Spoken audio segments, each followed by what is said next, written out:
вас, друзья. Сегодня 16 февраля 2025 года, 17 часов по Берлину, 19 часов по городу Джохару. Я вас всех приветствую. Стрим у нас, как обычно, на YouTube-канале Reality и на канале в TikTok Аслан Арцуев. Всем, кто находится во временно оккупированной Чеченской Республике Ичкерия, либо фашистской России, не ставьте лайки, не распространяйте ссылку на наш стрим. Это для вас небезопасно. Смотреть абсолютно безопасно, смотреть можно, только не надо распространять. Все остальные с усиленной силой. Давайте, приступайте, помогайте доносить до людей правду. Так, что еще? Перед тем, как начать, по традиции, я хочу сообщить о потерях русских оккупантов в Украине. От Генерального штаба, информация от Генерального штаба, сводка Збройных сил Украины. За прошедшие сутки, вероятно, русские, пытаясь сейчас переломить ход событий, усиленно забрасывают телами своих абсолютно не имеющих никакой ценности своих солдат для своих командиров и для своей власти. За прошедшие сутки уничтожено и ранено 1730 бандитов, 5 танков, 84 боевые бронированные машины, 11 артиллерийских систем, 36 БПЛА, 77 автомобильной техники и цистерн и 2 спецтехники. Слава Украине, слава ЗСУ. А теперь давайте перейдем к новостям. Задавайте вопросы, друзья. И я вам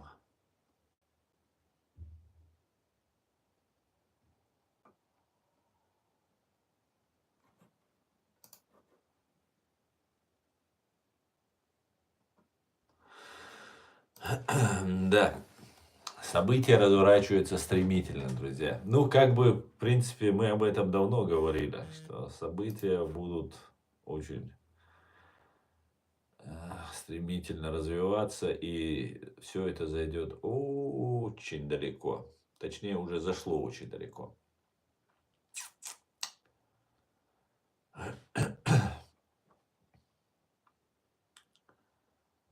Так.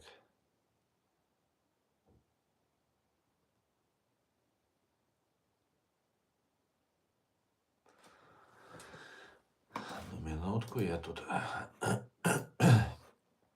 сейчас выведу,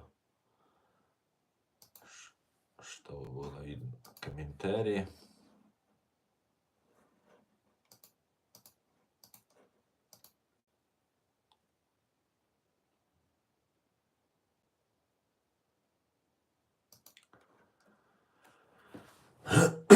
Сегодняшний свой стрим я назвал «Москва снова просчиталась. Трамп не шанс, а приговор».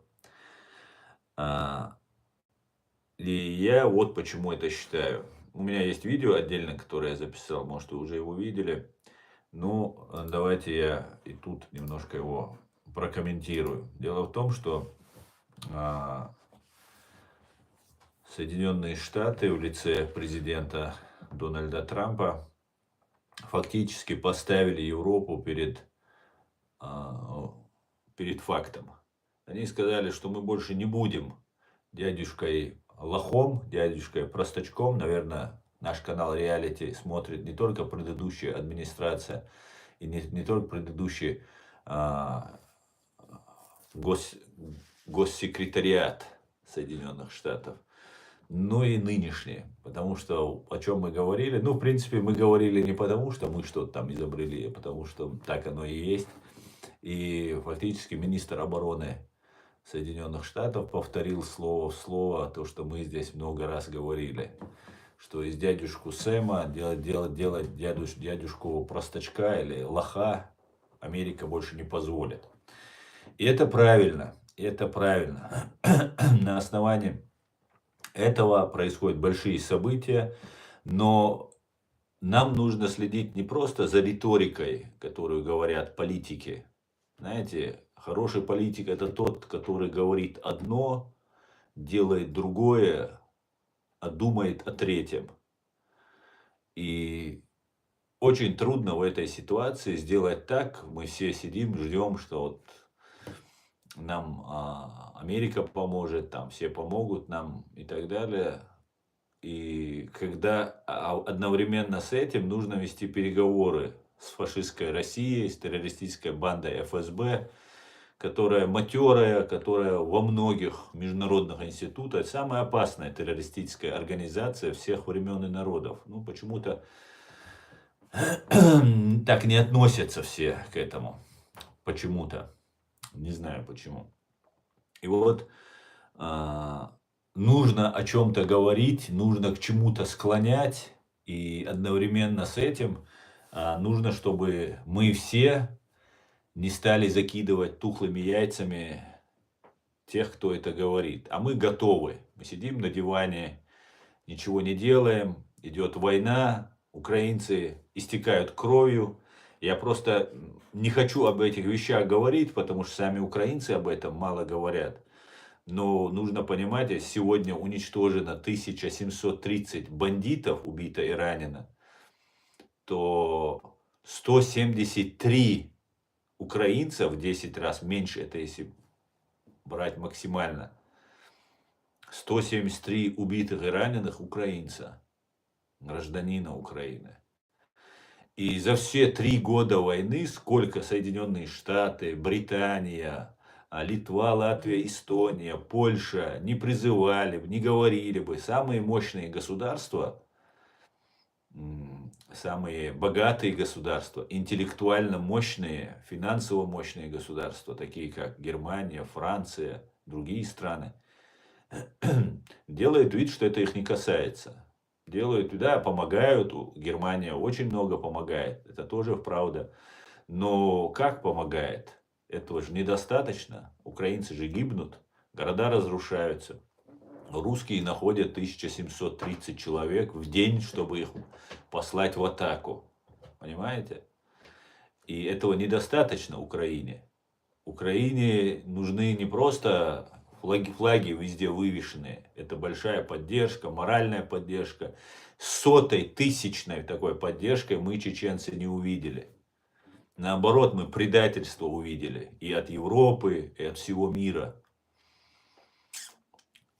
Буду время от времени напоминать, чтобы не забывали. До развешанных флагов недостаточно. Нужны солдаты, нужны мощные ракеты, нужно ПВО, нужны самолеты.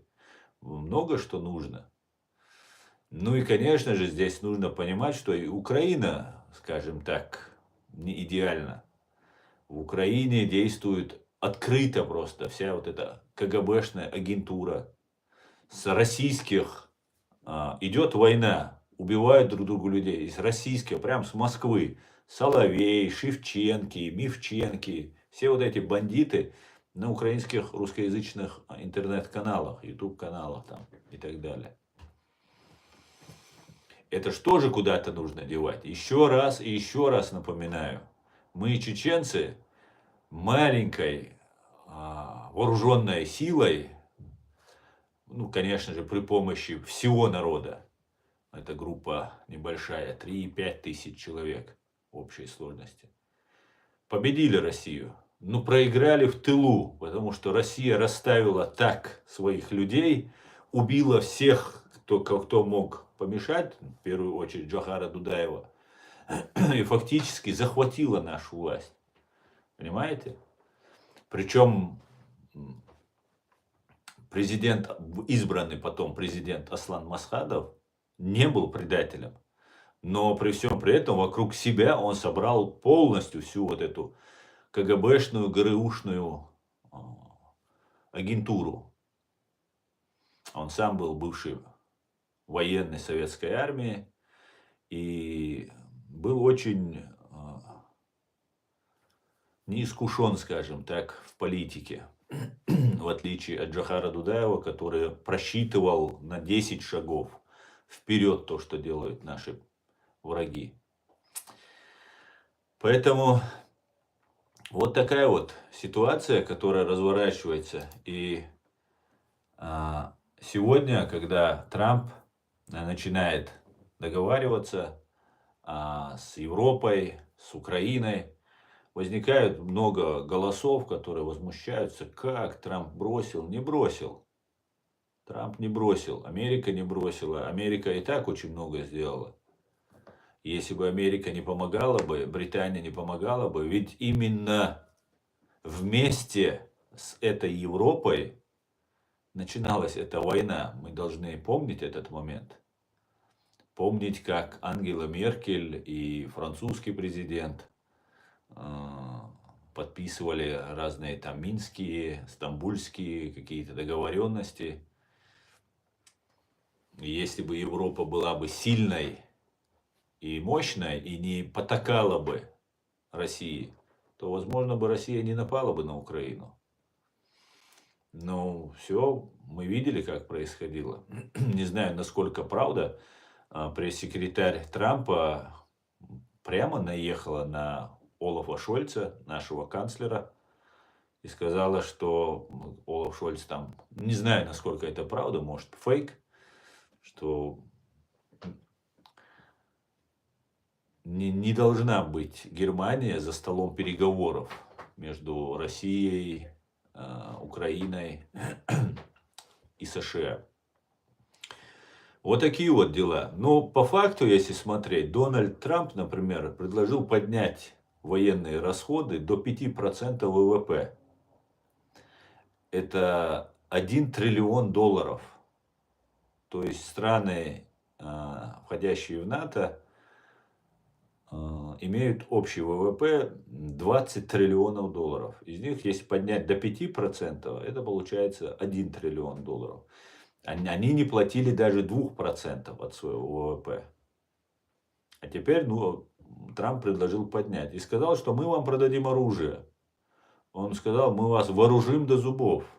Давайте защищайтесь. А Зеленский одновременно с этим сказал, нам нужна своя армия. Своя европейская армия.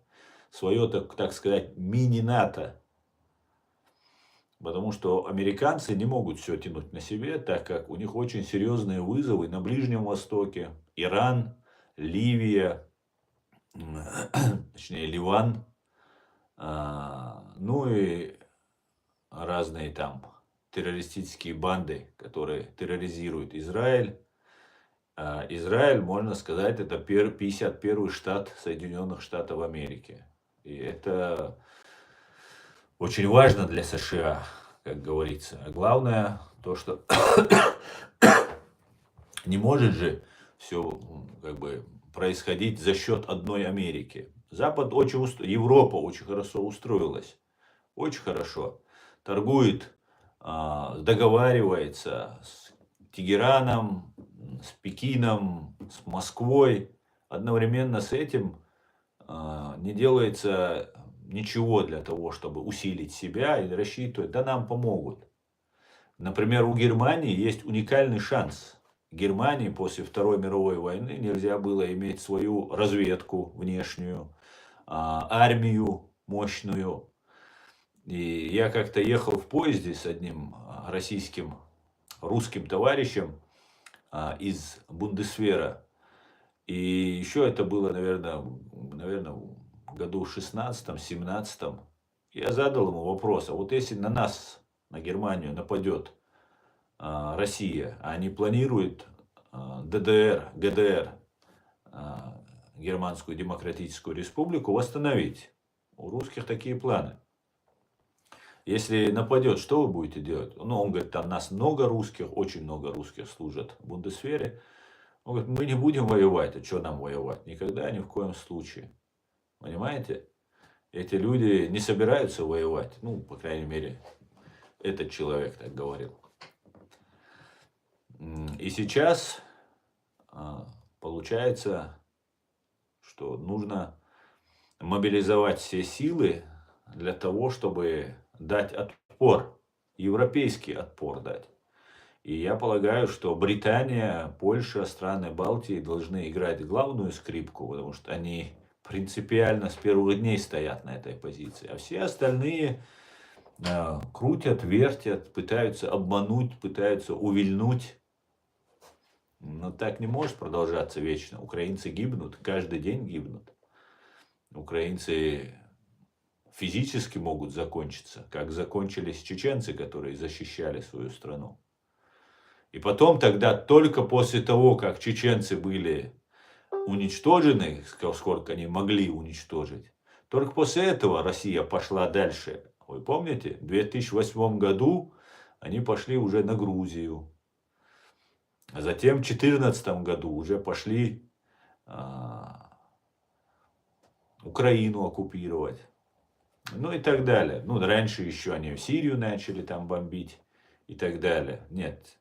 Да, Сирия началась раньше, но бомбить они начали попозже. Да, Сирия началась в 2011, по-моему, или в 2013. Бомбить они Сирию начали в 2015 или в 2016. Поэтому вот эти вещи очень важно знать. Кто-то там говорит, Трамп там такой-сякой. Трамп американец. Его избрал американский народ. И кто-то говорит, что он там агент там Путина и так далее. Но это неуважение к 70% американцев. Понимаете? Там ведь выборы настоящие. Люди выбрали его. Они выбрали агента КГБ, агента Путина. Ни в коем случае. Никогда этого не произойдет. Я допускаю, что Путин является агентом чьих-то служб иностранных. Но никогда в жизни нельзя допустить, чтобы такая мощная супердержава, сверхдержава США позволили человеку, агенту иностранной вражеской страны, к тому же, стать президентом своей страны. Это никогда невозможно. Невозможно от слова просто невозможно. Совсем невозможно. Понимаете? Некоторые стоят на этом, но это просто мы запутываемся этим. Все вот эти так называемые либералы, вот здесь которые, начали все, вой такой подняли. Смотришь, прям оскорбляют Трампа. Так что вам Трамп сделал? Это президент иностранной страны. Он вообще может сказать, Америка вообще может сказать, пошли вы к черту. Украина не имеет значения для США в таком большом контексте. Даже если Украина падет, Украина если проиграет, для США это ничем, да, моральный, репутационный ущерб будет, но, во-первых, этого не произойдет никогда. Но даже если бы это произошло, что для Америки? Ничего. Понимаете? Ничего.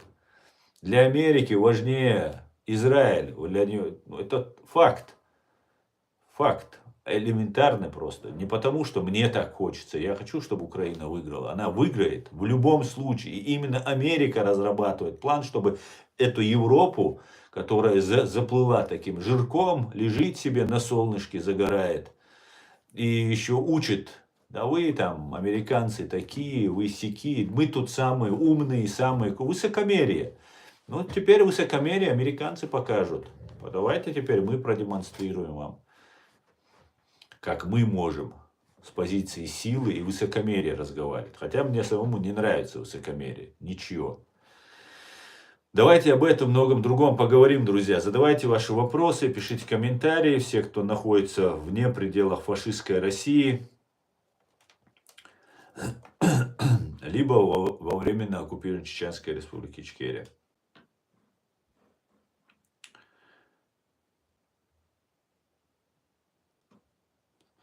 Салам, Ливан, салам, вива Ичкерия, вива Грузия, Ливан. Спасибо вам, спасибо. Каждому чеченцу по одной. Так.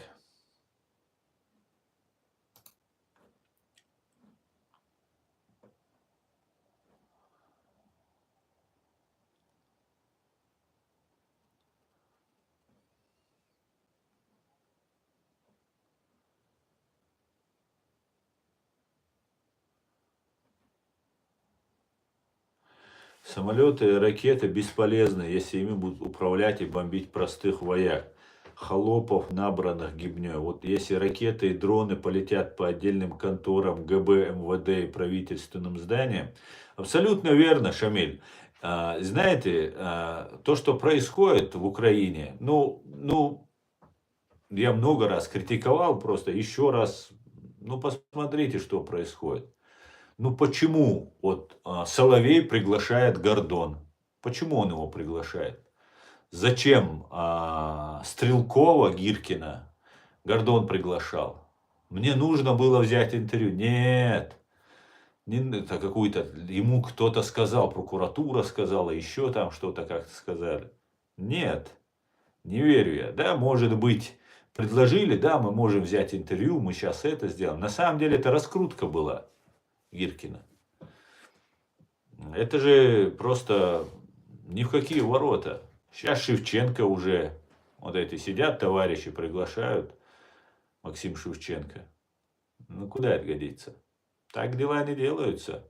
Если это не зачистить, знаете, что в США тоже свои проблемы. В США тоже и агентура проникла. Ведь сами впустили эту Россию, эту КГБ. Все впустили. G7, G20, во все международные институты.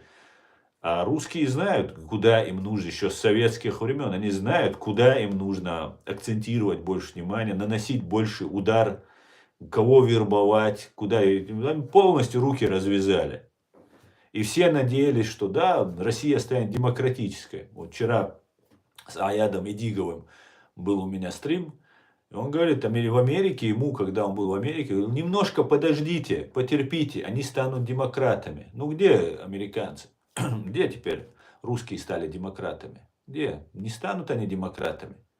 Не станут. У них диктатура, у них это скрепа.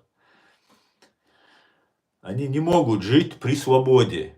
Нужно, чтобы вот если свобода, то вседозволенность. Никаких личных внутренних ограничений, рамок нет просто. Если нет ограничений, есть, значит можно делать все. По рукам, если не дают, значит делать все. Никакой совести, морали напрочь отсутствует. Не у всех, конечно, но вот так вот Советский Союз создавал вот этих людей. Ведь убивали миллионы людей, это же не бесследно прошло, правильно? Переделывали всех людей, просто переплавка шла всех людей.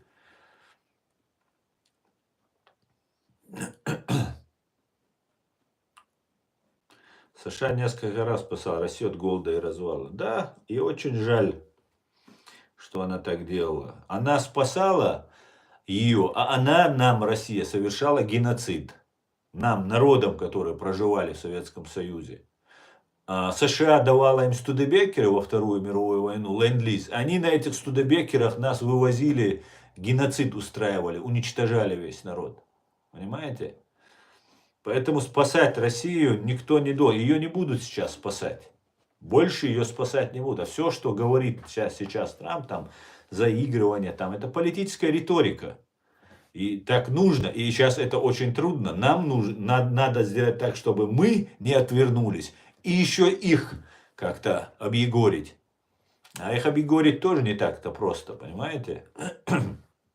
Я думаю, на этом уже все, в принципе, заканчивается. Хотя дальше будут продолжать играть в свои вот эти игры.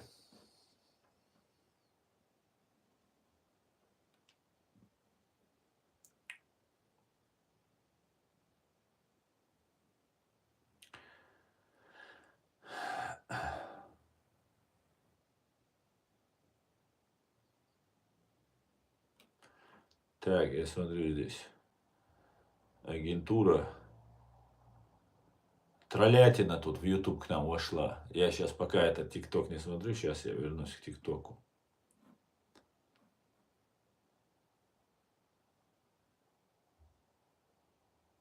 Сегодня перебили с красными тряпками 155-ю морскую пехоту с Русичей. Просто превратили в фарш. Да, по всей видимости, 1730 уничтоженных. Это хороший улов. Славная сегодня была охота.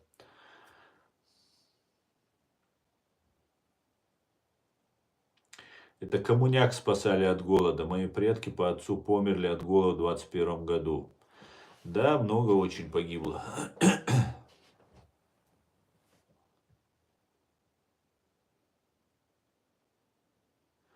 Я думаю, США боятся за ядерное оружие. Если Мордор развалится, ядерное оружие может попасть в руки террористов, бандитов.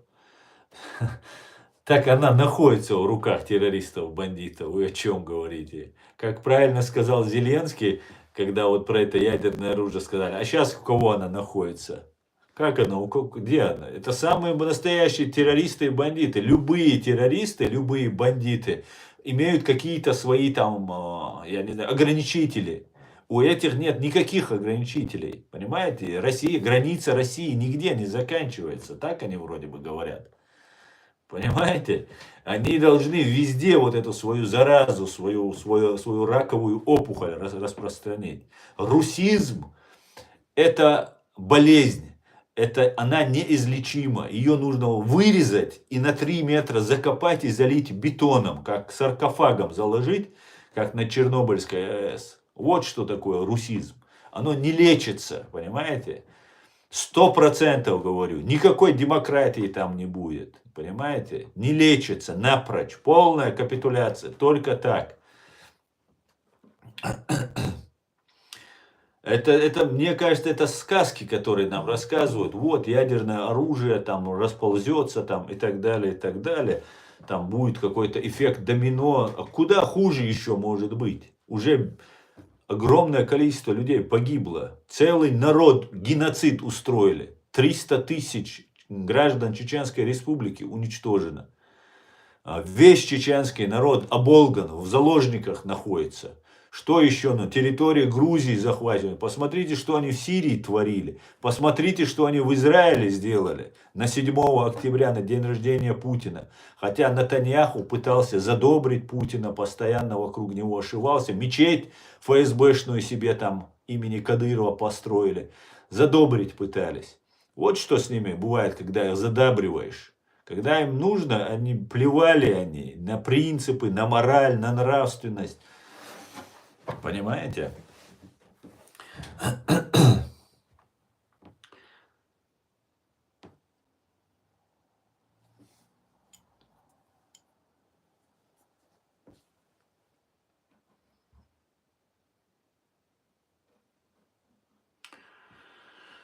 Так.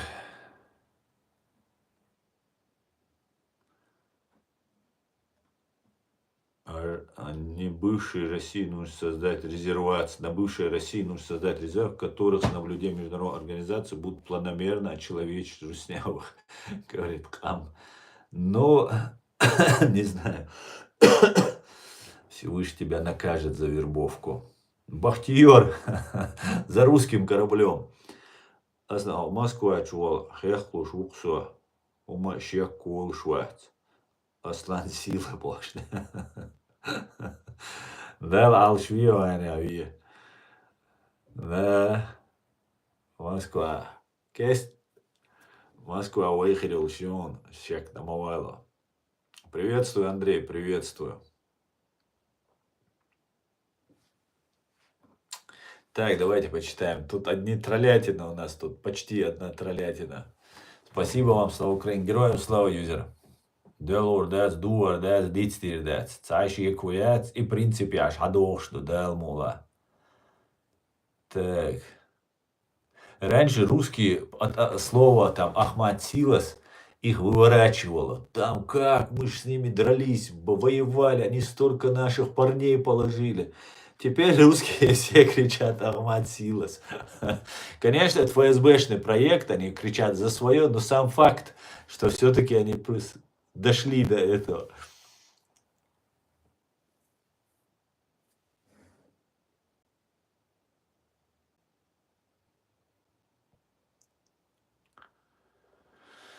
Путин шестерка США, говорит. Ну, я думаю, уже нет. Был он, мне кажется, шестерка. Америка ответственна за Украину и обязана не просто оружие давать, а защищать ее. Володумир говорит. Но почему вы так считаете? Почему она ответственна за Украину? Почему вы, украинцы, не были ответственны за Ичкерию? Почему вы не были? Мы, советские все вчерашние граждане, прекрасно знали, что такое КГБ и что такое Россия имперская. Почему всего лишь 13 бойцов из Украины воевало на нашей стороне, а с другой стороны были отпускники, это мы не в Крыму узнали, кто такие отпускники. Отпускники были в первую, во вторую русско-чеченскую войну, особенно во вторую. Понимаете? Почему вы считаете, что Америка ответственна за то, что ваша КГБшная власть отдала оружие за Филькину грамоту, называемому меморандумом? Меморандум – это соглашение о намерениях. Понимаете? И вам помогают ведь. Достаточно помогают. Нам ни одного джавелина не дали, ни одного снаряда не дали, ни одной пушки не дали. Почему вы считаете, что никто не должен никому в этом мире? Весь мир это конкуренты.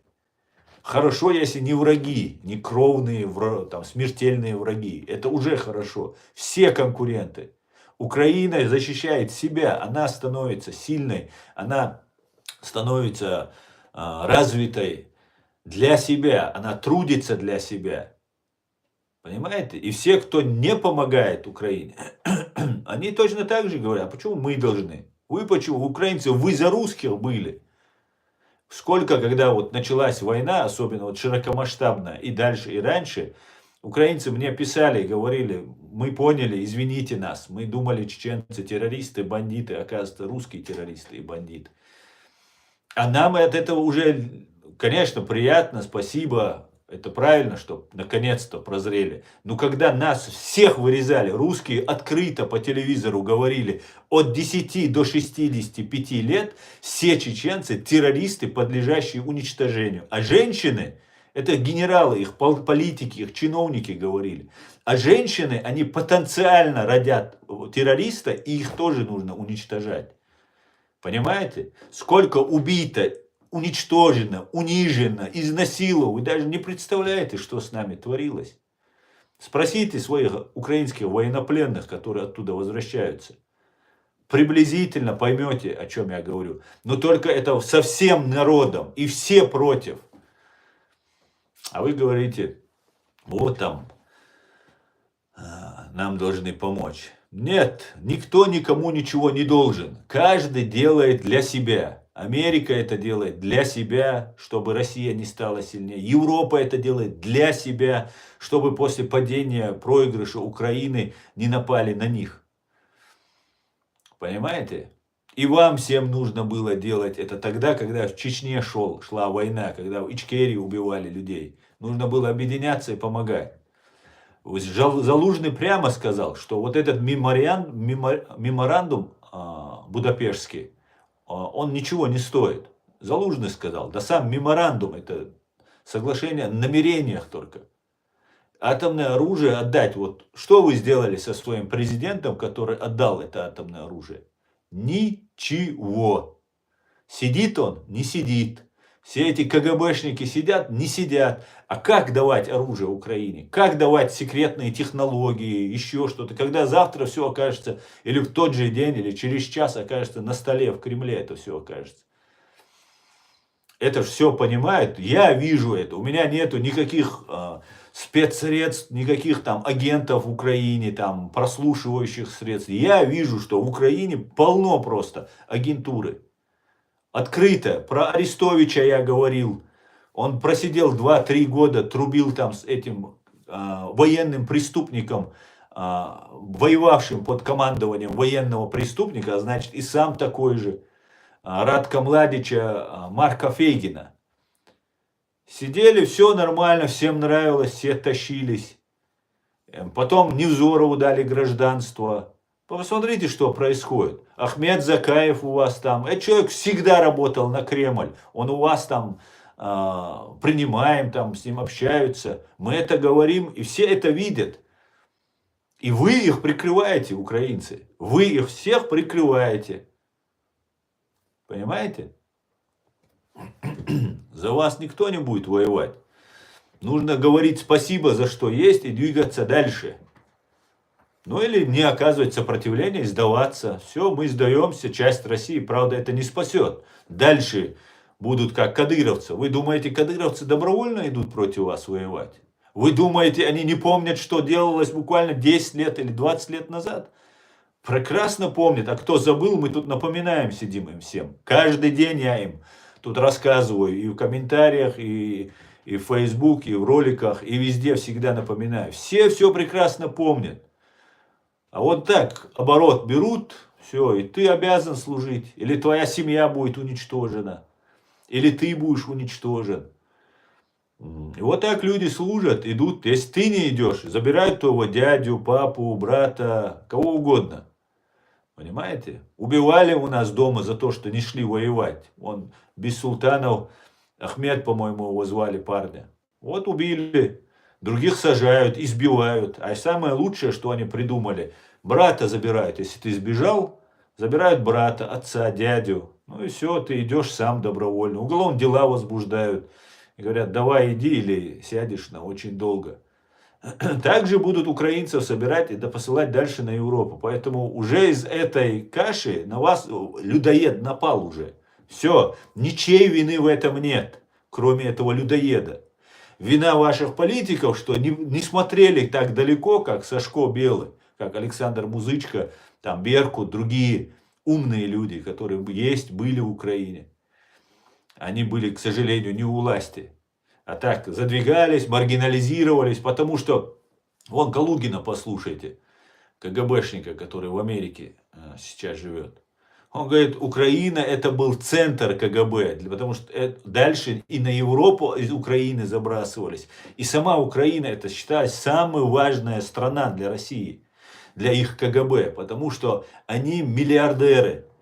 И они хотят вот это все награбленное имущество Советского Союза. 3 поколения. Наши отцы и деды все работали на Советский Союз. Все основные заводы, фабрики были на территории РСФСР. И они все это забрали, прибрали к своим рукам. Значит, мы 75 лет работали, 3 поколения, бесплатно, как рабы. А КГБшники, которые вроде бы там от царской России, там от монархии нас спасали, вернее себя, в итоге стали теми же хозяевами нас всех. И они между собой поделили все это имущество. Им нужно теперь Киевская Русь, их история нужна. Они дворяне, видите ли. Неодворянами они себя возомнили. Понимаете? Поэтому Киев для них очень важен. Самый важнее, чем Ичкерия для них. Хотя, я не знаю, патологически они как-то за нас держатся, просто нездорово как-то они за нас держатся. Мы маленькая Ичкерия, зачем мы им так сильно нужны? Ну, нужны потренироваться, поубивать, подготовить кадры, систему разработать, чтобы дальше идти. А мы, как стойкие солдаты, стойкие воины, закаляем их таким вот образом. С кем ты спаррингуешь, значит, твой уровень такой же получается. И вот они идут дальше. Вот такая вот тема. Они от Украины уже не отстанут. Никогда они от нее не отстанут.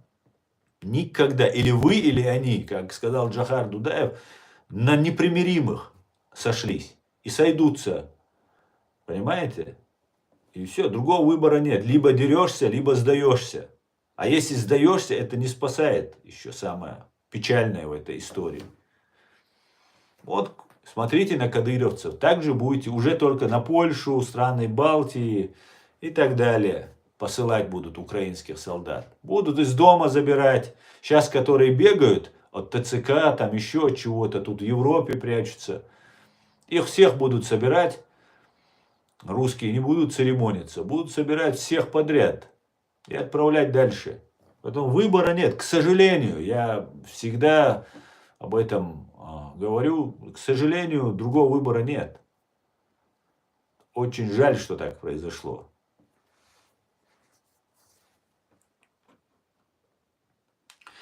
Так, давайте.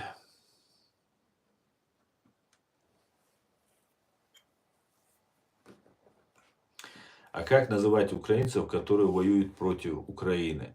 Те, кто воюет против Украины, как и те, кто воюет против Чеченской Республики Ичкерия, являются предателями и коллаборантами.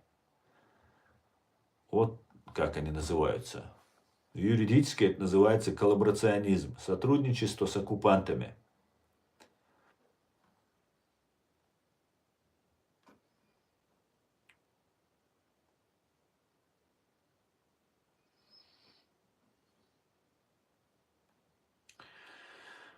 Все правильно говоришь, уже тебе, брат. Спасибо, спасибо, Рико, Амар. Андрей, спасибо.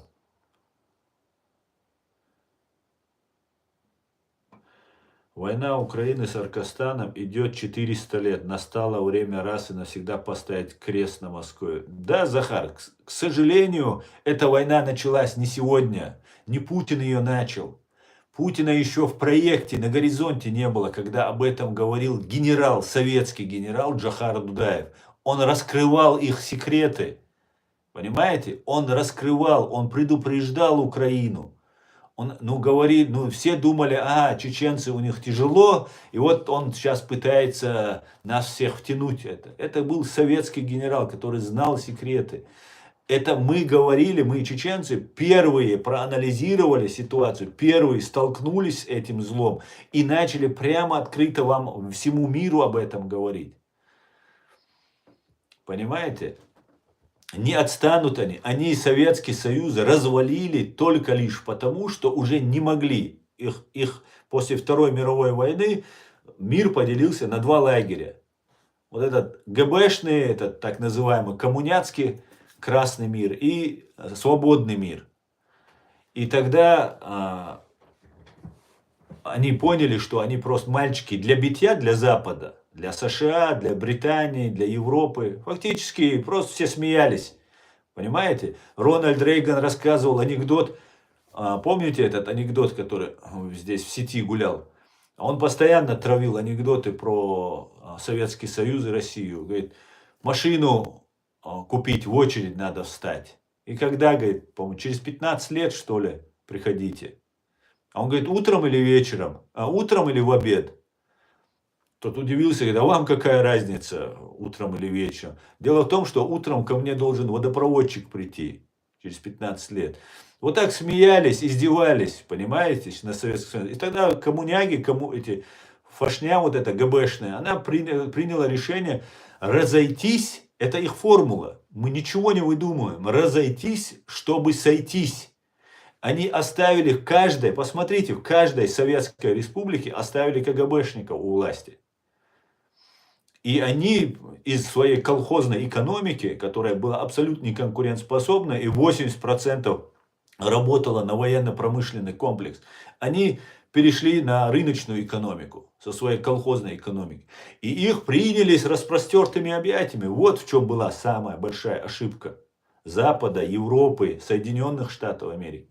Что они подумали, что вот, очеловечились, ведь все, тирания ушла, идеология коммунизма ушла, люди же хотят жить свободно, развиваться, не хотят. Вот в чем проблема, в чем Америка, Запад не поняли.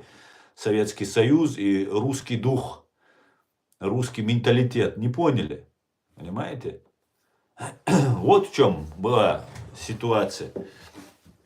И теперь они собирают, и Джохар об этом знал, он не был провидцем, пророком. Он знал просто их секреты. Что-то анализировал, что-то складывал и владел информацией.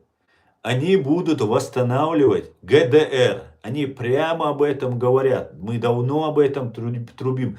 Пока мы не получим в нос, пока не разобьют нам нос до крови, мы должны идти. Их Проханов это говорит. Атомное оружие, их вот главный козырь. Вот они будут вот это мясо свое посылать и шокировать нас вот этим бессмысленными убийствами своих же людей. И вот они будут идти до тех пор, пока им в нос не дадут, их не остановят. Понимаете? А останавливать их никто не хочет. Все за украинцами спрятались. Там Европа, я имею в виду. Америка, Британия начали помогать. Страны Балтии начали помогать, Польша начала помогать, они все понимают. А эти такие расслабили все, им все хорошо, у них все есть, Америка прикрывает, они дешевый газ, дешевая нефть, там украинцам, вы там сидите, что вы, Крым, отдайте Крым, что вы еще за Крым сейчас, подумаешь, Крым оставим, ладно, Луганск, Донецк отдайте, ничего страшного. Теперь придется ГДР отдать. Восточный Берлин, Восточную Германию придется отдать. А почему не отдать? Джохар Дудаев в 1994 году сказал вот на это лицемерное, циничное заявление Европейского Союза о том, ну и Союза еще не было, европейцев, о том, что а, Россия, Чечня это внутреннее дело России. Он сказал, настанет время, если вы сегодня называете Чечню внутренним делом России, что Европа станет внутренним делом России. Россия стала, Европа уже стала фактически внутренним делом России. Она стала. Все, теперь давайте отдадим. Почему не отдать? Почему русские заслуживают? Давайте отдадим. Почему же нет? Я с одним немцем разговаривал, он мне говорит, ну вы часть России. Я говорю, а на каком основании мы часть России? Ну вот, там Советский Союз развалился, там на основании там, ООН, там решение ООН. А почему тогда ГДР не часть России? Почему тогда? Чем тогда отличается ГДР от Ичкерии? Ну давайте ГДР тоже присоединим к России, если мы Ичкерию считаем. Вот какие лицемеры. А потом это лицемерие 100 крат возвращается к тебе домой. Плевать тебе на чеченцев, плевать тебе на геноцид. А завтра это возвращается к тебе. Понимаете? И бомбардировки будут, и атомные удары будут, если так будет продолжаться. Вот в чем вся беда. Лицемерная просто злости просто не хватает на этих лицемеров.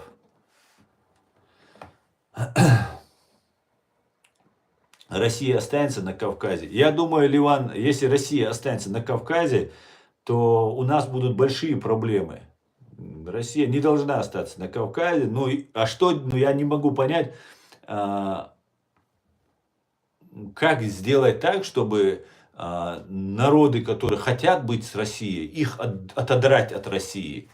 Их и чурками, и кем угодно называют. Все равно они лезут туда. Ну, просто беспринципные, аморальные существа. Как еще по-другому назвать? Ну, что с ними делать? Я не знаю. Пусть едут тогда. Не знаю я. Не могу сказать. Так, давайте почитаю ваши комментарии, друзья. Давайте здесь.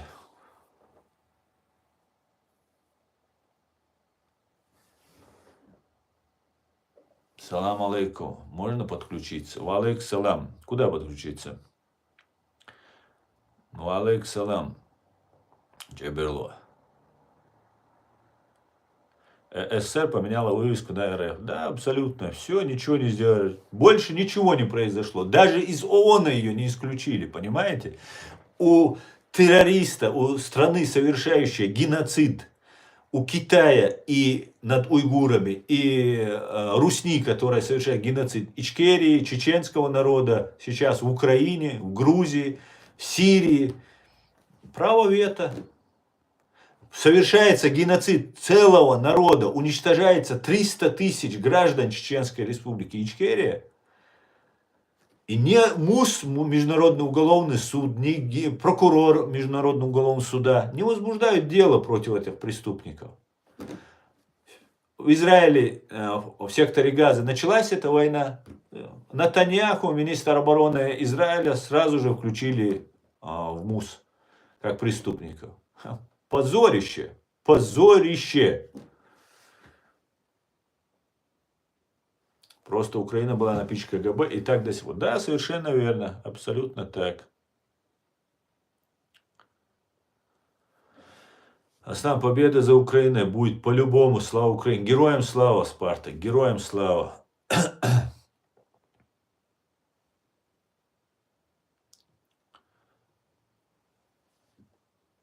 Маршал, душик от кубанского казака, брат ночи.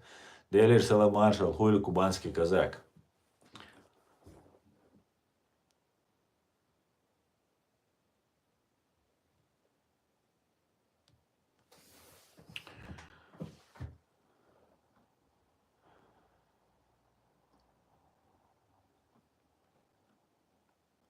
Аслан, полный вопрос наверху. Ага, сейчас я постараюсь найти, потому что тут...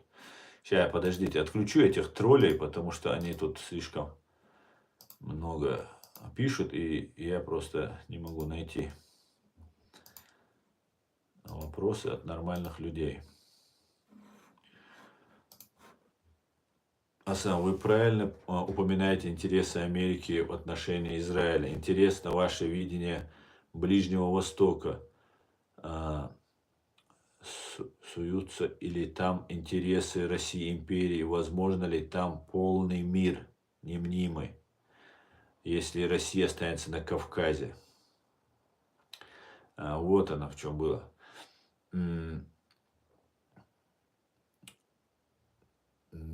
Смотрите, все зависит от России, какой она будет. Если она будет не агрессивной, без ядерного оружия, без вот этих своих банд армий, без спецслужбы ФСБ будет люстрирована, русские рассекретят архивы.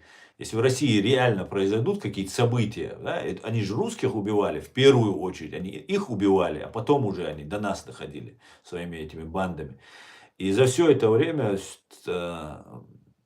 так и не произошло рассекречивание архивов. Сперва чуть-чуть открыли архивы, потом быстро все закрыли и все. И взрывы домов в 99 году, которые они на Басаева повесили, хотели повесить, засекретили на 75 лет. Единственный теракт Басаева, так называемый, который засекретили на 75 лет. Поэтому, если этого не произойдет, Ливан, мы будем жить на пороховой почке. Вся ее агентура, все будет. Вот это же самое страшное.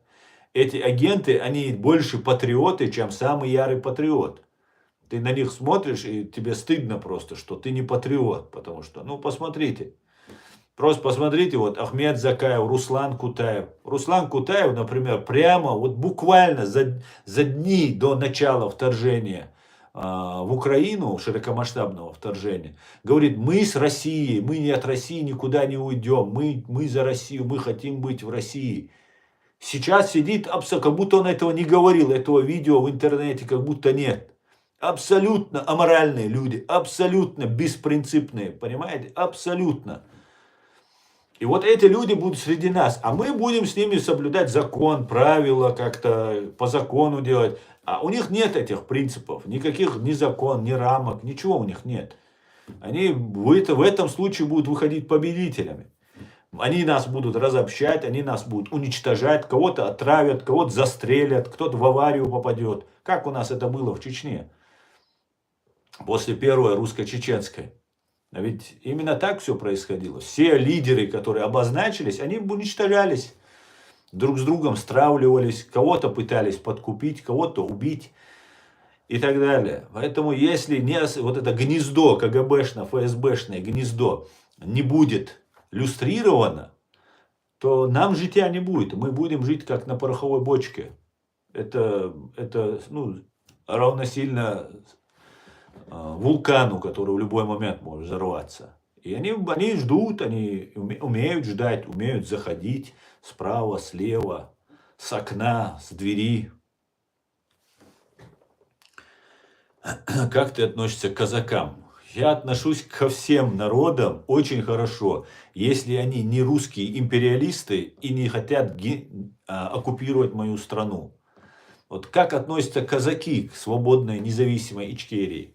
Вот вы лично, не будем за весь народ говорить, потому что очень много казаков убивало чеченцев, приезжало на нашу же землю и нас убивало. Вместе с другими народами. Самыми отличившимися были дагестанцы. Тоже нужно говорить, чтобы не забывали, а то сейчас тоже начинается опять та же старая песня. Слава Богу, мы все помним.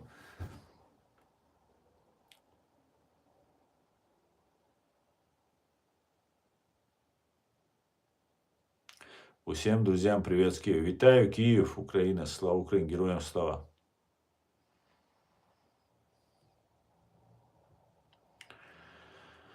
Так.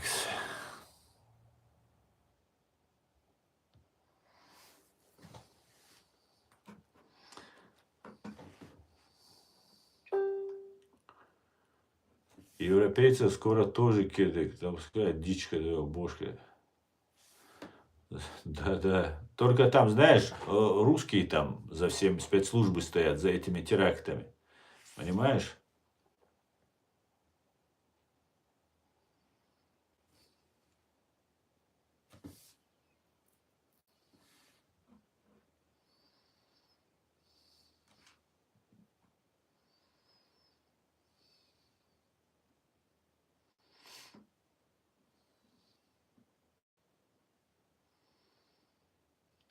Так.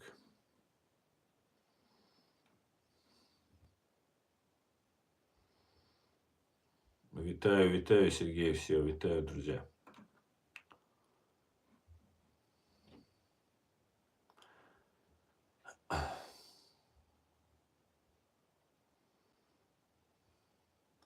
Доброго времени суток всем. Уважаемый Асан, огромное вам спасибо за прекрасные... Спасибо, Фарваз, большое.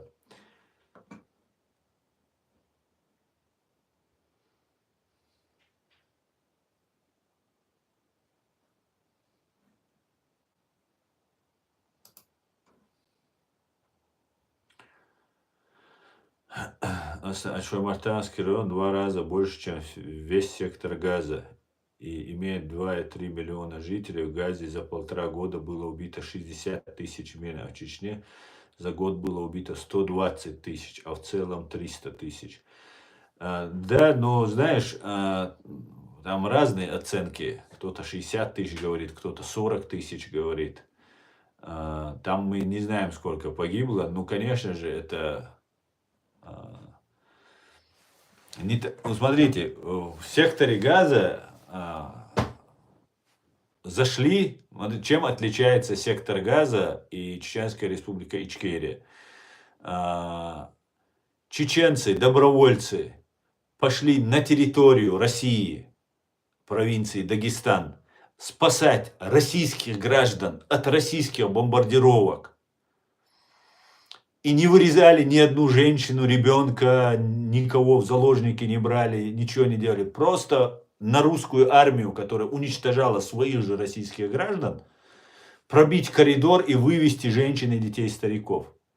Вот что делали чеченцы.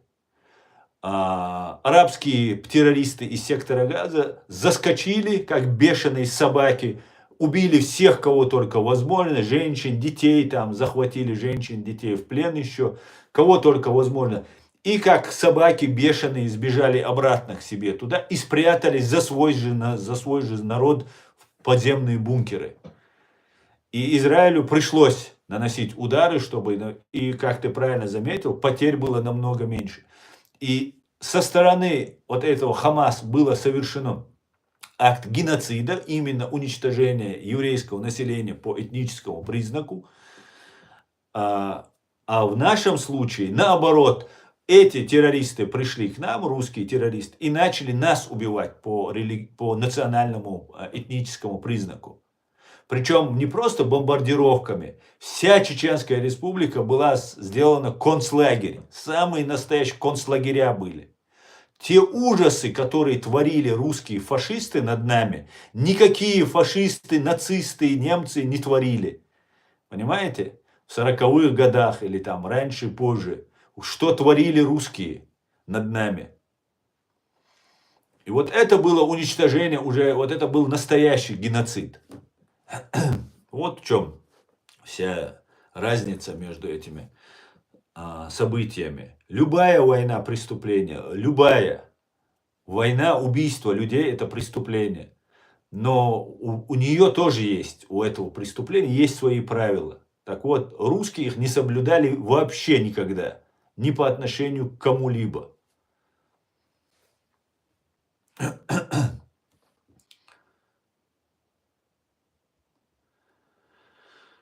Так.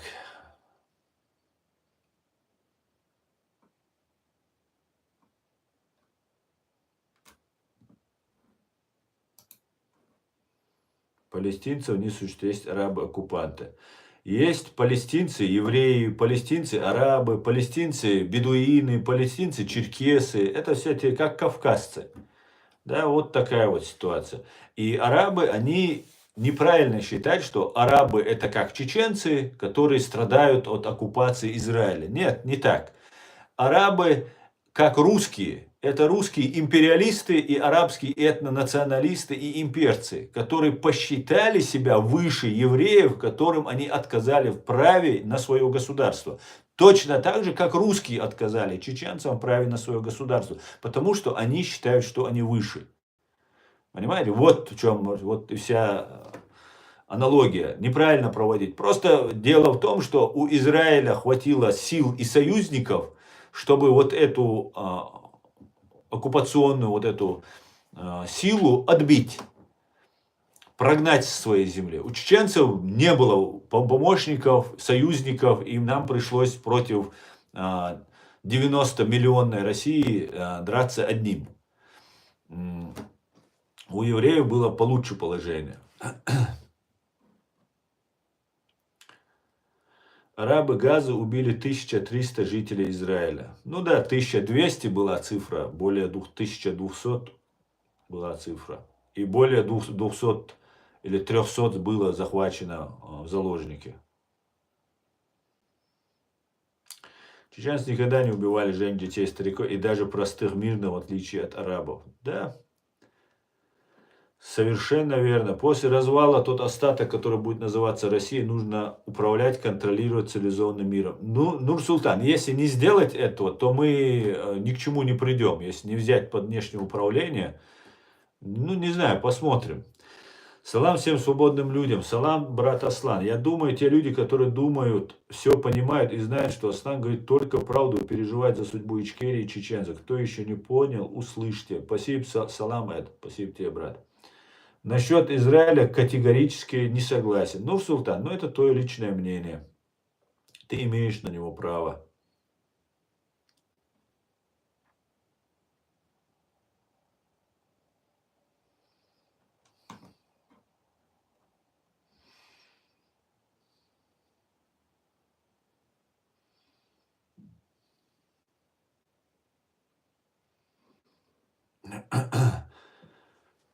Смотрите, Нур-Султан, здесь вот эта пропаганда антисемитская запрещена на моем канале. Так, на всякий случай, перед баном предупреждаю.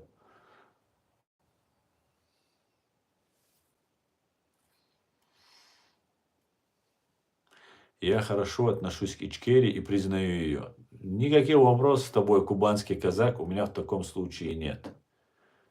Тогда у меня все нормально.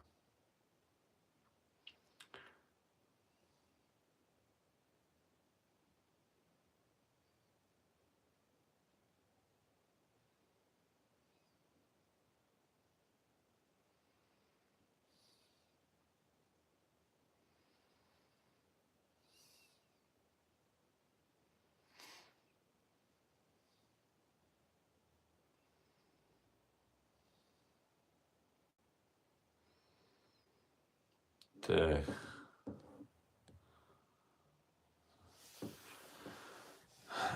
Брат, а принимали ли казаки участие в русско-чеченской войне, наверное, хотел сказать? На стороне русских, да, был целый батальон, Ермолов назывался, казаки такие были.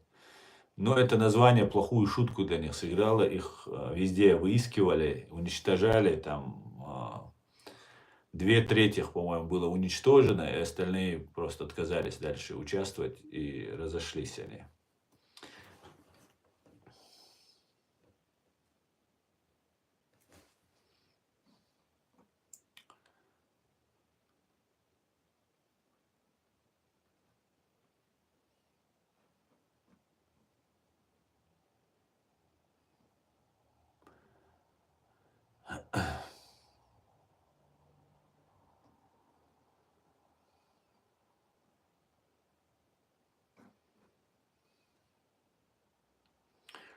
Чеченцы это ветвь Давида, просто русня стерла историю истину. Но я не думаю, что это ветвь Давида, хотя все возможно. Но наши историки это должны сказать, Шамиль, а не ты и я. Ассаламу алейкум. Если от истоков смотреть, современная территория Израиля исторически ему принадлежал. В интернете не разберешь, слишком много противоречий. Ва алейкум ассалам. Амад, но давай просто не смотреть в интернет, а почитать Коран. В Коране написано, что они там жили, что это сыны Израиля, что Моисей самый упоминаемый пророк в Коране, повел их на землю обетованную. Поэтому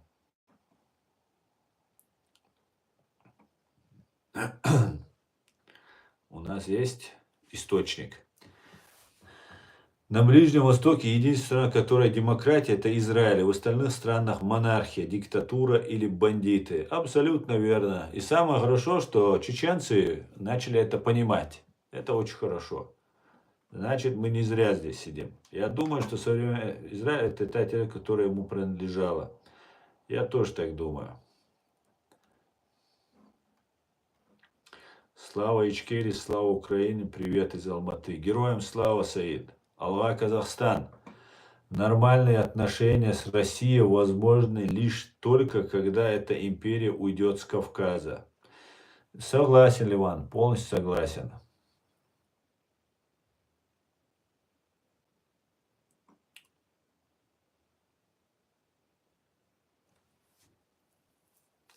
Когда не станет Рамзана, что будет с Чечней, что ждет общество? Дмитрий, кто такой Рамзан? Вы скажите мне, вот кто он такой? Он какой-то независимая фигура, он кто? Как он туда стал? Его чеченский народ избрал его, или он там, я не знаю, с неба спустился на облаках? Как он туда назначен? Кем он назначен? Он назначен Россией, и Россия одним звонком его снять, одним росчерком пера может его снять. О чем вы говорите? Нет Рамзана, сейчас Рамзана уберут, поставят Магомеда Даудова. Или Абти Алаудинова, скорее всего, Магомеда Даудова поставят. Уже как бы они его премьер-министром, там, кем он там у них там числится, делают. Поэтому Кадыров только лишь исполняет волю из Кремля, из Москвы. Понимаете? Настоящая власть и настоящий враг это Россия, это ФСБ, Кремль, которые оккупировали нашу страну, которые посадили этого Кадырова, которые вокруг него держат палачей, которые, если шаг вправо сделает, ему его башка слетит к чертовой матери, если он попробует что-то сделать против России.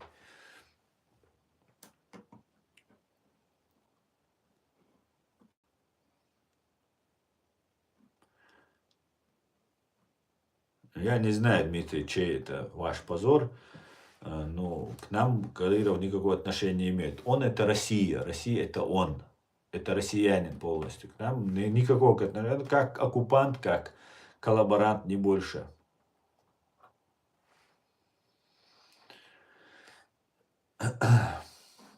Масана Хульдерез. Масана Хуль. Добрый вечер, Владимир. Спасибо, Владимир.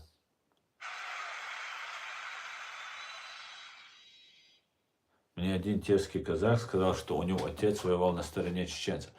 Ну, терские, может быть, и воевали, терские казаки. Потому что это наши граждане были. И реально и русские, и казаки были первое время, выступали вместе. У нас даже был женский батальон, который возглавляла русская женщина. Этот командир возглавляла. Этот батальон, отряд этот, я не знаю, как он называется. Поэтому, да, все это было. А так отдельно, конечно, воевали.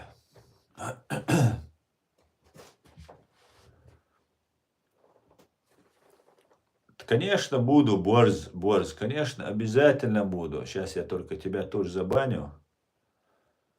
Да, конечно, буду.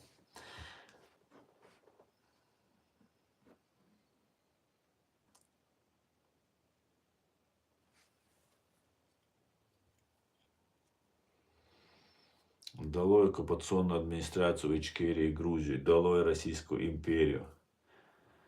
Амин, амин. Так.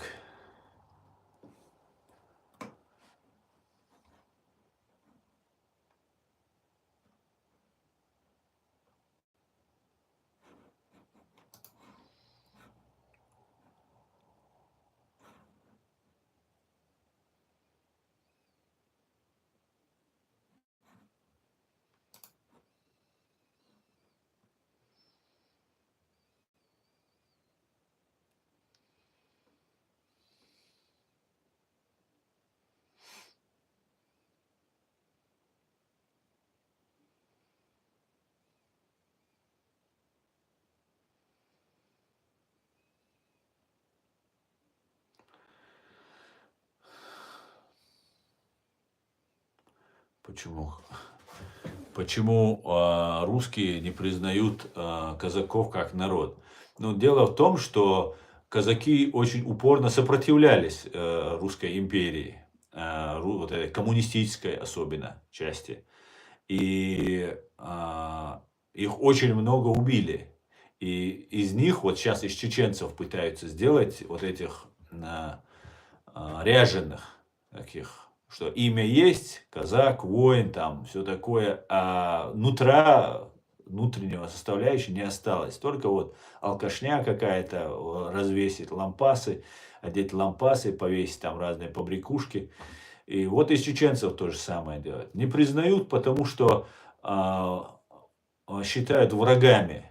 И им не нужно независимый казацкий народ, перед которым совершено очень страшное преступление. Им не нужен также чеченский народ, против которого совершено очень страшные, ужасные преступления. Нужны вот кадыровцы.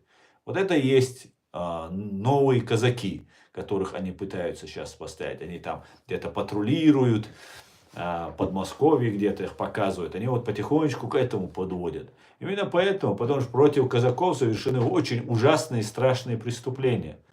И фактически этот народ истреблен. И остались, разъехавшись по миру. Вот у нас здесь в Германии, я общался с одной женщиной, она из казаков. Но она уже немка, хотя она говорит на русском языке, но у нее свое вот это казачье еще осталось. Она об этом много говорила. Она извинялась передо мной за то, что воевали казаки против чеченцев на стороне царской России. Вот такие вот у нас с ней разговоры были. Ну, вот так остались казаки. Вот так разбросаны по всему миру, где-то свои диаспоры. А это был целый народ, который они вырезали так сильно. У меня в чат-рулетке был диалог с одним казаком, который рассказывал, что их казаков убивали и в реку бросали. В Дон, по-моему. И, ну, я могу ошибаться сейчас, какая там была река. И так много их вырезали, 1 миллион, по-моему, человек, он говорит, тогда они убили, что и бросали в реку, чтобы туда все тела уносило. И Турция протест заявила, потому что вся вода была просто засыпана этими трупами. Ужас, что творили с казаками. Поэтому не хотят, не нужны свободные люди. Я с Израиля с большим уважением к тебе. Спасибо, юзер, спасибо. Тода раба. Как правильно, Ичкерия, Чечня? Смотрите, правильно будет Чеченская республика Ичкерия. Чечня это, когда я говорю русня, никому не нравится из русских. Но я это говорю не потому, что хочу оскорбить, а я просто, как нам говорят, говорю обратно. Чечня это уничижительно. Джохар Дудаев не любил, когда говорили Чечня. Он говорил Чечения, либо Ичкерия, либо Чеченская республика. А Чечня это, уничижительно. Фигня, херня, там, такого плана. Это у империи всегда есть ярлыки на все народы. Это один из них. На Украине это один из них. Прибалтика, то есть вот есть Балтия, море Балтийское, и Прибалтики, вот эти какие-то там 3 вот этих народа, 3 вот этих государства, республики, они Прибалтика. Прибалтии находятся, тоже уничижительно. Итак, в отношении всех, это имперские нарративы, термины, которые они используют. Поэтому я ее русней называю, вот местку. Валейксалам, человек, машволь.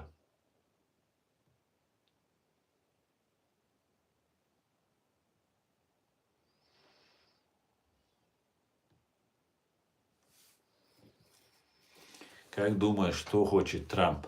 Он же прямо сказал, make America great again, сделать Америку снова великой. Вот что он хочет. Задача номер 1. Снова сделать Америку великой. И он ее сделает. И не только он. Все Соединенные Штаты Америки теперь имеют цель. И эту цель они достигнут. У них есть для этого все.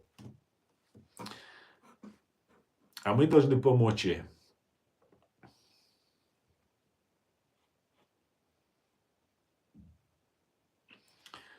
Потому что для своей пользы, чтобы мы тоже стали сильными, свободными и в дружбе с США.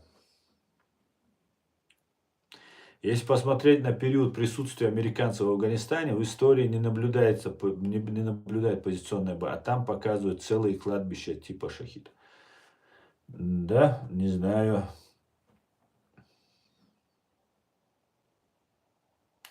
Эти казаки воевали против Грузии тоже и Абхазии. Кто не воевал против Кавказа, Аслан? Да, совершенно верно, Ливан. Все воевали. Последние 300-350 лет под командованием России это в основном было. А выясняется, что американцы до сих пор кормят Талибан и Афганистан. Ну, гуманитарную помощь, может, оказывают, но сейчас уже я не думаю, что там кормят. Наоборот, мне кажется, сейчас русские очень активизировались афганцами со своими этими террористическими разными группировками, которые у них там появились. Там ведь ИГИЛ тоже афганский тогда появился. А за ИГИЛ, как мы знаем, стояла фашистская русня. И тот же теракты, которые у нас здесь происходят, уже второй или третий, это афганец. Тоже не случайно. Там, видимо, ведется работа. Потому что я не верю, что эти люди просто сами встают, идут, убивают людей. Это зомбируется, ведется целая работа с этими людьми. Думаю так. Без капитуляции распада Рашки Америка не совсем будет гоет. Да, я думаю, ну, может развалить, вот вся проблема в том, Бавонятка, знаете, в чем проблема? В том, что не хочет Америка развала России. Вот на несколько, вот не было, по крайней мере, до сих пор не хотела. И сейчас мы не верим, что она хочет. Я хочу в это верить, я понимаю, что без этого ничего не произойдет, но вот умные люди говорят, что не хотят. И грузины, и чеченцы, умные, которые опытные. Не хотят Америки, не видят они развала. Понимаете? Не видят они, что хотят кто-то хочет развалить Россию. Потому что если развалить там, кто-то там в Китай уйдет, кто-то еще куда-то, там какие-то там государства появятся.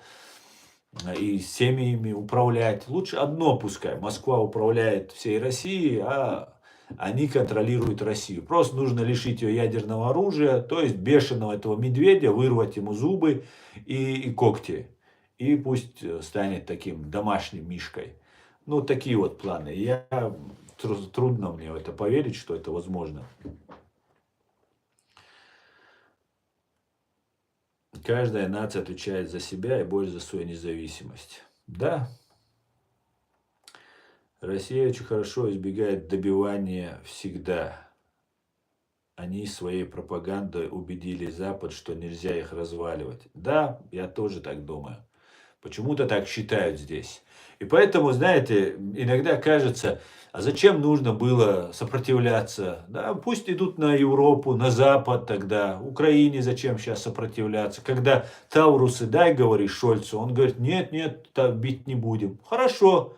Вот если бы так представить, все, украинцы раз, собрались и ушли с этого поля боя, с Украины куда-то раз, и открыли бы коридор на ГДР, на Берлин восточный, на Германию восточную. Вот я посмотрел бы тогда на Шольца, что бы делали бы тогда, когда бы начали бомбы падать, когда бы начались бы концлагеря строить по всей Восточной Германии, туда немцев загонять и расстреливать, как расстреливали чеченцев, казнили, пытали, убивали. Вот меня это просто удивляет, когда смотришь на это, ну как эти люди не понимают, они опытные, у них спецслужбы, у них на столе огромное количество информации поступает. А знаете, они понимают, просто они понимают, что мы сюда никуда не денемся. Мы, чеченцы, никуда не денемся. Украинцы теперь никуда не денутся. И это лицемерие. Это реал-политик, короче. Это подло. Это вероломно. Потому что никуда ты не денешь. Ну ты же будешь драться. И в любом случае ты должен за свое драться. А кто начинал войну вместе с русскими? Кто русских снабжал деньгами, финансировал? Все это, газ, нефть у них покупал. Кто? И Украина в том числе, конечно же. Украина сама в себе взрастила этого убийцу внутри своей страны. И поэтому платят кровью теперь лучших из лучших сынов и дочерей. К большому сожалению. Большому сожалению. Вот такой вот мы ситуации. И никуда не денется Россия. Пока она вот есть, пока у нее вот настрой, и кто сказал, не помню, пока он жив, Путин и ФСБ, они будут воевать. Они будут воевать, пока они могут. Пока у них есть возможность для этого. Они не остановятся. Пока возможность у них есть. Да, у них на машинах так и пишут, на Берлин. Так и будет, если не смогут завалить Медведя. Да, никто не скрывал, можем повторить, на Берлин. Это же все культивировалось. В российских вузах, например, первый урок, первая пара, начиналась урок ненависти к США. Это ментовские вузы, там, юридические, какие-нибудь милицейские школы. И как-то информация доходит до тебя, когда ты там живешь. И ты думаешь, у меня в голове не укладывалось. Я не думал, что Америка так влияет на Россию на самом деле. Я тут узнал, что на самом деле Америка очень сильно влияла. И все равно я думал, Америка друг России. И как они позволяют, вот что в вузах преподают урок ненависти. Это же студенты, сегодня ему 20 лет. А через 10 лет это уже все, это уже офицер, это уже солдат. А ему эти 5 лет в университете будут промывать мозги, что Америка враг. Самый большой враг Америка, американский империализм, там, третье, десятое. И ты думаешь, а как американцы этого допускают? Они их кормят, они их там с Путиным все встречаются, его на руках носят, G7, G20, во все международные институты. Везде прям кулаком по столу стучат, там, разговаривают там через губу. Ты смотришь на это, думаешь, они в вузах у себя обучают ненависти к американцам. Я тогда не мог понять. Теперь я понимаю, что просто здесь не понимали многих вещей. Деньги, деньги, деньги, деньги, все, что интересует. Бабки идут, нефть, газ идет, все, плевать, что завтра будет. Ведь завтра будет Украина, понимаете? А Украина задержит. А там уже мы тут соберемся. Ну, теперь триллионы тратят. Вот заработали они эти триллионы. Теперь эти триллионы тратят на вооружение, чтобы остановить. Ужасно, конечно. Ужасно.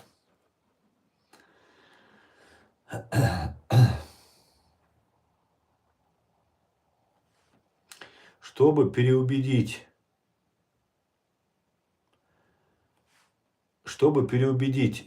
Запад, нужно иметь пропаганду такого же уровня, как у России, только основанную на правде. Но и Украина и остальной мир проигрывают в пропаганде. Посмотрите, кто на украинских каналах. Об этом как раз я и говорил сегодня, пара. И не только сегодня. Спасибо, спасибо, друзья. Спасибо. Каждый должен... Так, в русском сегменте начали популяризировать Афганистан и Талибан, показывая типа кладбища шахидов, которые пали, воюя против американцев. Спасибо, Stop War.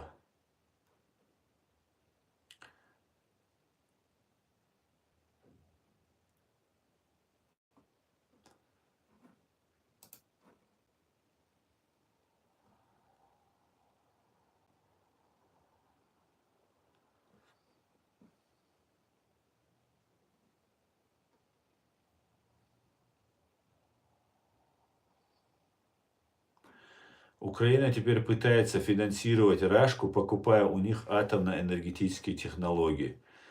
Не может быть, Луквоч. Неужели еще Украина что-то финансирует Рашке? Не поверю.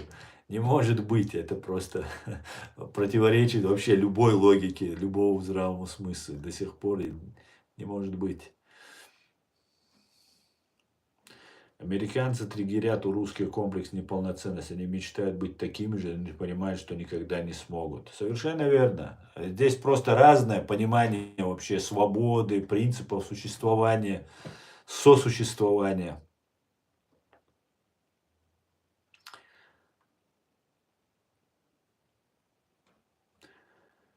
Ненависть американцев в русских вузах учат, чтобы держать быдло в узде.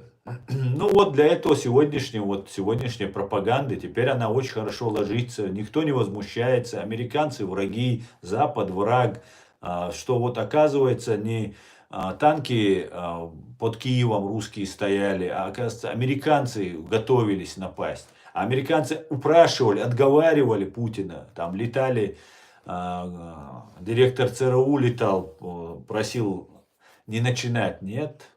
Сказали, пошли к черту, начнем. Да, Америка хочет использовать и контролировать Россию в своих целях, но Кавказ переживет все империи, как всегда. Вива Кавказ. Амин, амин.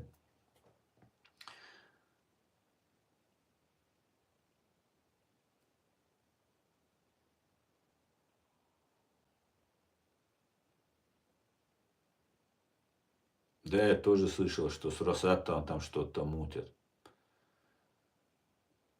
Ты посмотри, что там Рада принимала в последнее время. Не может быть, это невероятно.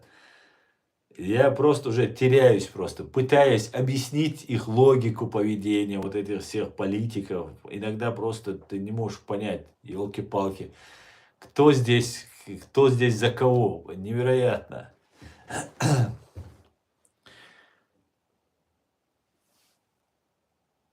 Брат, ты мне про казаков начал рассказывать, мне никто не рассказывал. Да.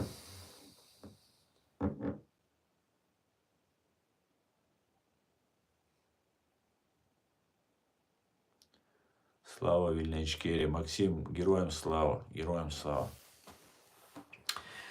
Так, сколько мы уже? Почти 1,5 часа в эфире. Украинцы и газ гнали в Европу, но надо было трубопроводную ревизию, и тут не сошлись на откатах. Ну, Шамиль, ты как будто там сам все видел и принимал участие, говоришь. Сам как будто видел. Алейк салам, Яма. Слава Ичкери, героям слава. Алейк салам. Я знал, что нас геноцидили, депортировали. Конечно. Знаешь, вот это не только над казаками было сделано. Казаки это только один из народов. Знаешь, черкесами то же самое сделали. Тоже раздробили их, на части они делят особенно. Нас сейчас чеченцев также делят. Вот сейчас чеченцев ингушей поделили. Это один народ, с одним языком, с одними корнями. Мы, например, я живу в западной части. Мы родом из западной части Чеченской Республики Ичкерия. На границе с Ингушетией, да, нынешней Ингушетией. И у нас есть люди, которые имеют троюродных братьев среди ингушей. Мы еще до конца даже не разошлись. Понимаешь? У нас чеченцы есть, которые живут, у них ингуши троюродные, там, четвероюродные братья. У нас троюродные, четвероюродные, это считается недалекий родственник. Это, можно сказать, свой близкий родственник. И вот эти люди разделены. Сейчас нас делят на в Грузии, которые проживают, кистинцы. Там тоже несколько разных тейпов, они тоже делят их, короче. Сейчас в Дагестане, на территории Дагестана, это все наши территории бывшие, живут акинцы, это тейпы чеченские, тоже это типа отдельный народ. Вот так дробят. Сейчас кадыровцы появился тоже отдельный такой народ появляется, который считает, что они сейчас при деньгах, там, при власти и так далее, что они хозяева и так далее, и так далее. Но они тоже отдаляются из чечен, потому что глубинный чеченский народ, он не принимает их и никогда не примет. Потому что если мы их принимаем, то мы перестаем быть чеченцами. И вот так они дробят. То же самое произошло с казаками. Сперва уничтожаются массово, а потом оставшихся дробят. Дробят, и ты уже не знаешь, свою историю не знаешь. Например, когда произошел 1944 год, вот этот депортация, геноцид под видом депортации чеченцев-ингушей, они, как только нас вывезли всех, там депортировали, уничтожали всю книгу, всю письменность нашу уничтожали. Для чего это делается? Чтобы не осталось у нас корней, чтобы у нас не осталось истории. Как ее не оставили, так же у казаков не оставляли. Поэтому мы многого не знаем. Мы собираем нашу историю, мы собираем от соседей, от грузин, армян, азербайджанцев, там в Европе где-то упоминаются про чеченцев, Ичкерию, там чеченский народ. Вот из этого мы собираем. Сейчас историки работают над этим, но очень много уничтожено. Уничтожались все кладбища.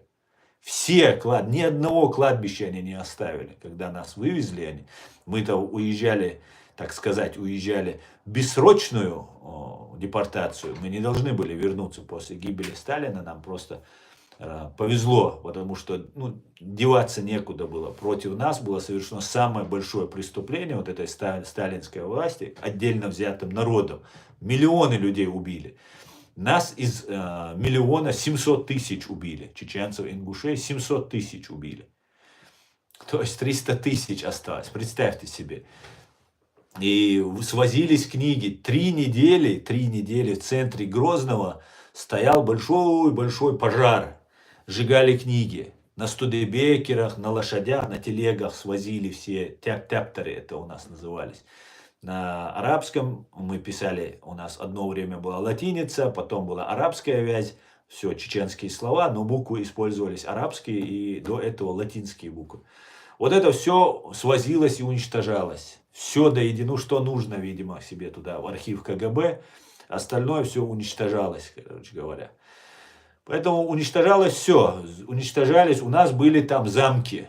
В горах были замки, большие дома были, огромные. Остались только вот сторожевые башни, которые нам показывают. Которые находились где-то высоко в горах, где-то там, где наблюдатель должен был сидеть. И туда они из пушек расстреливали, и трудно было достать, и остались. Остальное все до единого разбиралось в горах. И камни, и дороги себе прокладывали из каменных вот этих надмогильных плит. Мемориальных вот этих плит делали дороги, свинарники, коровники себе колхозные, все это обустраивали. Ну вот, короче, вот так уничтожалось. То же самое делалось, да, чтобы обрусели, чтобы мы перестали быть. Но самое главное, что сохраняет нашу идентичность, это язык. Не зря сейчас украинцы за свой язык так держатся. Это самое главное. Язык, на котором ты говоришь и думаешь, самое главное еще думаешь, это и есть тот, кем ты являешься. Да, ты можешь себя считать казаком, но думать только на русском, потому что ты не знаешь просто другого языка. То большая, да, ты казак, но это большая проблема, потому что твой сын может так не думать. А если он будет говорить на этом же языке, и сохранять культуру, язык, это самое главное. Ну, как-то так. Не могу тебе сейчас что-то посоветовать, но это язык считается самым главным. Самое главное это язык. У вас его уже не осталось, я так понимаю. Ну, может, какие-то наречия есть, например. А вот в Украине вот суджик язык появился. Он же ведь не просто появился, потому что украинцы просто захотели говорить на смеси русского и украинского языка. Это все искусственно навязывалось.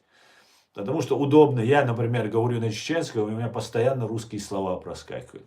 Ну, тоже сказывается вот эта вся русификация, которая нам навязывалась много лет. Большая проблема это. Главное язык. Все говорят язык. Славочки, героям слава. Они санкции против Порошенко приняли, а Порошенко фронту постоянно помогает, причем за свои деньги. Look Watch, а разве есть свои деньги у миллиардера, который за счет Украины, за счет того, что в Украине по какому-то странному обстоятельству стал таким богатым человеком? Нету своих денег. Если заработал на Украине, на украинском народе, то это он должен все потратить. $1 миллиард он должен потратить, долларов, я считаю. А так, не знаю, не хочу, я постоянно пытаюсь не лезть внутрь украинской политики, если это не касается чеченского вопроса. Тогда я лезу, несмотря ни на что. А так, я вам предоставляю возможность. Я верю в вашу мудрость, я верю, что у вас есть силы, которые все-таки стойко ведут эту борьбу. И честь им хвала.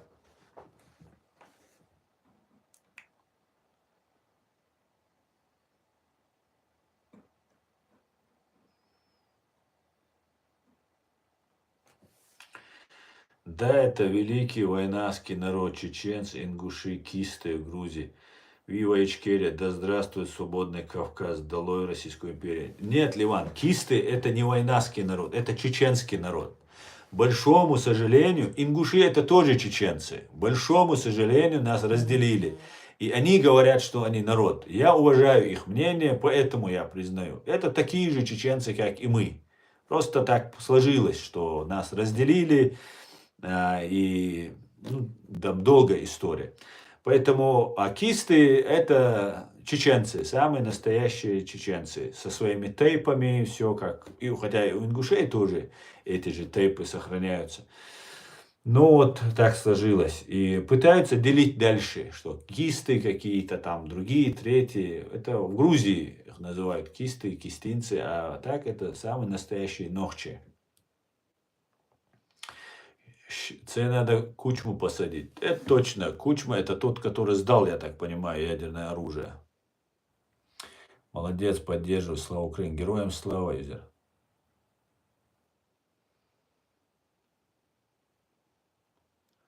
У казаков гутар. Ну вот его и нужно сохранять. Вот и нужно. У казаков гутар язык. Не знал я, вот не интересовался просто. Его нужно сохранять. Язык это, вот это и есть нация. Язык это и есть в первую очередь язык. Друзья, на этом я свой стрим закончу. Мы уже 1,5 часа, больше 1,5 часа в эфире. Я думаю, нормально мы сегодня пообщались.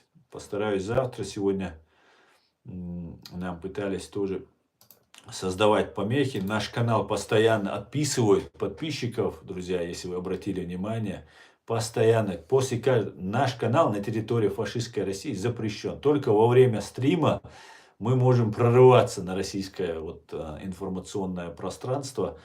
И они всячески пытаются нас гасить. И когда мы не ведем стримы, они нам... И тогда только подписчики добавляются у нас, когда стримы происходят, люди видят наш стрим и подписываются. Поэтому будьте внимательны и всего самого хорошего. И вам спасибо, юзер. Спасибо всем, кто смотрит, поддерживает. Завтра, я полагаю, мы тоже проведем стрим. Также на русском языке. Я полагаю, посмотрим. Всего самого хорошего. Все будет Ичкерия. Слава Украине. God bless America. Ам Израиль Хай. Живе Беларусь. Что еще не сказал? Аллах Казахстан. Вива Грузия. Кого забыл? Хорошего. Всего хорошего, друзья. Победа будет за нами. Свободу Кавказа. Аминь. Аминь. Аминь.